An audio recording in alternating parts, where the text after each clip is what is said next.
ওম শ্রী পরমাত্মনে নমঃ। গুরু মহারাজের শ্রীচরণে জানাই আমার শত কোটি প্রণাম। পরমহংস জ্ঞানানন্দ মহারাজ রচিত গিরি গঙ্গাধারা কাব্যগ্রন্থের রস্যই বিভাগের ষোড়শ কবিতা ইষ্টদেবের প্রীতি। এই কবিতায় যোগীবর বলেছেন, ইষ্টদেবের প্রিয়তা অর্জন করতে পারলে আর কোনো কিছুরই প্রয়োজন হয় না। ইষ্টদেবের প্রীতির নিমিত্তে কত মহারাজা মহারানী তাদের অতুল রাজৈশ্বর্য ত্যাগ করে পর্ণকুটির বা গিরিগুহায় তপস্যায় রত হয়েছেন, তা আমরা পুরাণের কথা থেকে জানতে পারি। তাদের তপস্যার ফল আজও আমাদের কাছে আদর্শ। গুরু মহারাজ বলেছেন, আজও যারা শ্রীগীতার অমৃত পানে রত এবং নিত্য যোগাভ্যাসে যুক্ত, তাদের সাধন ফল হাতে নাতে, মরণেও তাদের ভয় থাকে না।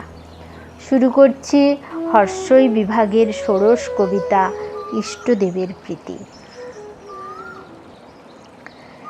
ইষ্টদেবের প্রীতির নিমিত্তে যত কিছু আয়োজন, তাহার প্রিয়তা অর্জন হলে আর কি বা প্রয়োজন। পুরাণ কথার পাতায় পাতায় কত কথা আছে লেখা, কত মহারাজা কত মহারানী অলৌকিক ছবি আঁকা।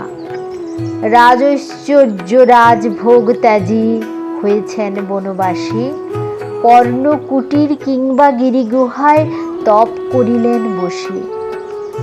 তাদের তপের ফল আজও যাহা আদর্শ রূপেতে ব্যক্ত, ভোগের রাস্তা ভবরোগ নিবারী যোগাভ্যাসে নিত্যযুক্ত। শ্রীগীতার অমৃত পানে হয়ে রত ব্রতধারী ইষ্টপথে, মানব জীবনে কল্যাণ সাধনে ফল তার হাতে নাতে।